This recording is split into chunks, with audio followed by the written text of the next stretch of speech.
بہاولپور ریاست کے نام سے جانا جاتا علاقہ مختلف قدیم معاشروں کا گھر تھا۔ بہاولپور کے علاقے میں وادی سندھ کی تہذیب کے کھنڈرات نیز قریب کے پٹن مینارہ جیسے قدیم بدھسٹ مقامات ہیں۔ برطانوی آثار قدیمہ کے ماہر سر الیگزینڈر کنگھم نے بہاولپور کے علاقے کی شناخت ماں بھارت کی یودھیا ریاستوں کے گھر کے طور پر کی۔ بہاولپور کے قیام سے قبل خطے کا بڑا شہر اچ شریف کا مقدس شہر تھا۔ یہ علاقائی میٹروپولیٹن مرکز ہے جو 12ویں اور 17ویں صدی کے مابین 12-15واں صدی تک تعمیر ہونے والے مسلمان صوفیانہ عقائد کے لیے ایک وقف کردہ تاریخی مزارات کے جمع کرنے کے لیے مشہور ہے۔ خطے کے مقامی طرز پر بہاولپور کی بنیاد نواب بہاول خان اول نے 1748 میں شکارپور سندھ سے اچ کے آس پاس کے علاقے میں ہجرت کے بعد قائم کی۔ بہاولپور نے ڈیرہ کی جگہ قبیلے کا دارالحکومت بنایا۔ یہ شہر ابتدا میں افغانستان اور وسطی ہندوستان کے مابین تجارتی راستوں پر ایک تجارتی پوسٹ کے طور پر پروان چڑھا۔ سن 1785 میں درانی کمانڈر سردار خان نے بہاولپور شہر پر حملہ کیا اور اس کے بہت سی عمارتوں کو سندھ کے میاں عبدالنبی کلہوڑا کی طرف سے تباہ کر دیا۔ بہاولپور کے حاکم کنبے قریب کے اچ فرام کے امراء کے ساتھ مل کر در اور قلعے میں پناہ لینے پر مجبور ہوئے، جہاں انہوں نے کامیابی سے حملے پسپا کیے۔ حملہ کرنے والے درانی فورس نے 60,000 روپے نذرانہ خراج کے طور پر قبول کر لیے۔ حالانکہ بعد میں بہاول خان کو راجپوت ریاستوں میں پناہ لینا پڑی کیونکہ افغان درانیوں نے در اور قلعے پر قبضہ کیا تھا۔ بہاول خان اچ کے راستے قلعہ فتح کرنے کے لیے واپس آئے اور بہاولپور پر دوبارہ کنٹرول قائم کیا۔ صادق محمد خان پنجم بہاولپور کے آخری نواب کی حیثیت سے خدمات انجام دی۔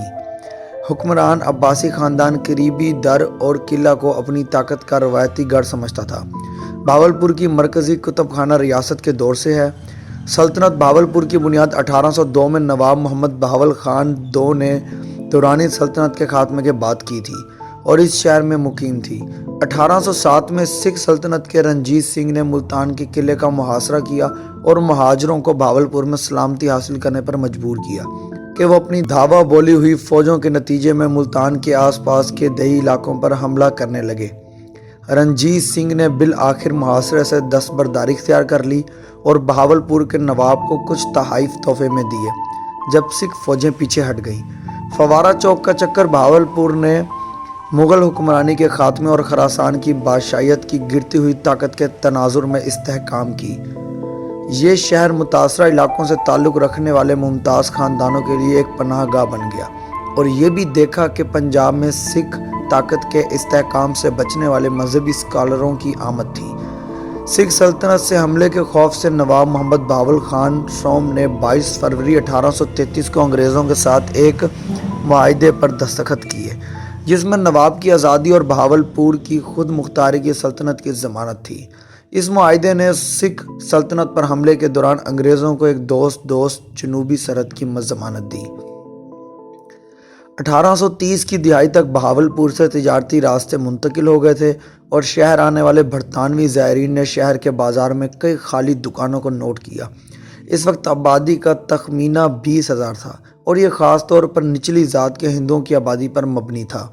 اس کے علاوہ 1833 میں ستلج اور انڈس ندیوں کو نیویگیشن کے لیے کھول دیا گیا جس سے سامان بہاولپور تک پہنچ سکے۔ 1845 تک دلی کے نئے کھلے ہوئے تجارتی راستوں نے بہاولپور کو ایک تجارتی مرکز کے طور پر دوبارہ قائم کیا۔ یہ شہر 19ویں صدی کے آخر میں ریشم کے سامان، لنگس اور سوتی سامان کی تیاری کے مرکز کے طور پر جانا جاتا تھا۔ شہر کا ریشم بنارس، امرتسر سے آنے والے ریشم کے کاموں کے مقابلے میں اعلیٰ معیار کا تھا۔ بہاولپور کے تخت کی جانشینی پر 1866 کے بحران نے سلطنت ریاست میں برطانوی اثر و رسوخ میں واضح اضافہ کیا۔ بہاولپور کو 1874 میں میونسپلٹی کے طور پر تشکیل دیا گیا۔ شہر کا نور محل 1875 میں مکمل ہوا تھا۔ 1878 میں بہاولپور کا 4285 فٹ لمبا امپیرس برج دریائے ستلج کے پار واحد ریل کراسنگ کے طور پر کھلا تھا۔ بہاولپور کے صادق